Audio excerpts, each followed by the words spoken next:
Tourette's syndrome involves repetitive movements and uncontrollable tics. Action. 1 in 100 people in Aotearoa live with Tourette's, and boys are 4 times more likely to have it. It can be tough on both them and their families. It's not uncommon for people to have tics where they injure themselves, whether it's through kicking, hitting, punching.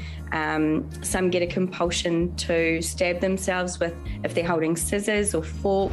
Despite this, Tourette's isn't classified as a disability by the Ministry of Health. That means there's no funding for support services. We receive no help. You know, our kids don't qualify for teacher aides in the classroom because they don't technically have a disability. They can often fall behind in their reading and writing, and a teacher aide would be really handy just to point them back in the direction where they were going. And for adults, Tourette's syndrome can be as difficult as it is unpredictable. You can go through really good periods where, you know, you can achieve things. You can make yourself breakfast, you can clean your house, you can do your washing and hang it out. And then you'll go through periods of time where you just can't achieve any of that by yourself. You actually need help and support.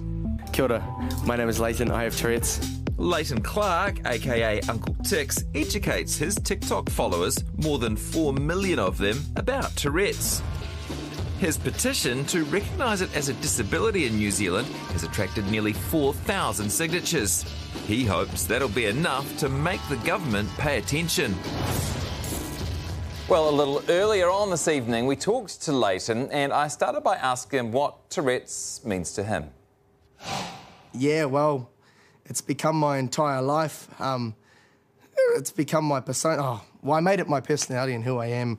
I thought, one day I woke up and I was like, this place sucks. The project. Sorry, don't be offended by that. Couldn't help that one. I woke up one day and I was like, you know what? Why do I lie around at home being real dull? Might as well go out there and enjoy my life. And yeah, I just did that one day and now I feel happy as. Why have you decided to get this petition going right now? I'm just sick of no support for those kids out there that are in school. I see you messaging me every day saying, we need support. I don't even have teacher aides. There we go. There's no support.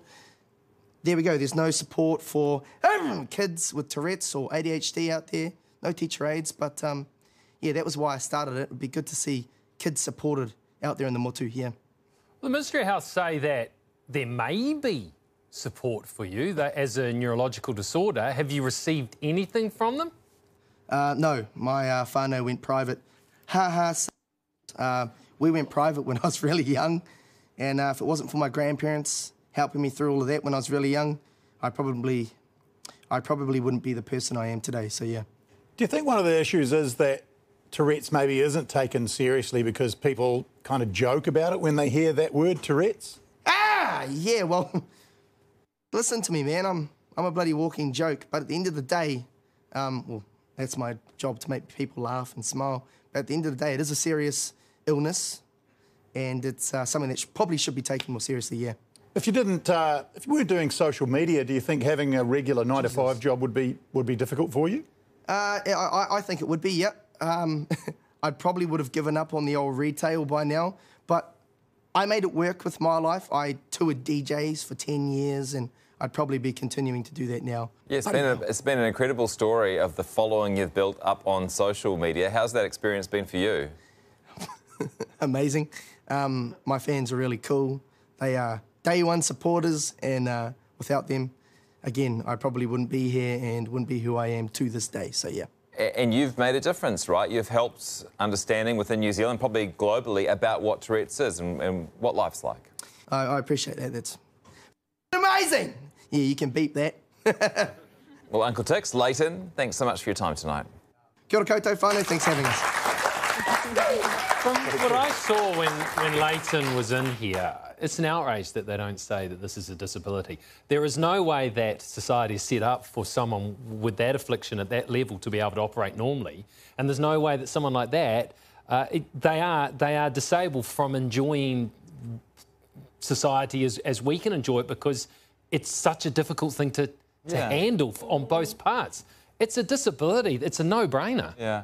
And I should say we edited out a few parts of that interview that were pretty full on. It's almost like Leighton sometimes says the worst thing that his brain can possibly come up with. You were really copping it, by the way. Yeah, I was just kidding. It was good, though. We bonded. Yeah, but I put him up to that. He said everything I've been wanting to say to Jeremy for a long time now. If you'd like to support Leighton's petition, we've got a link up on our Facebook page.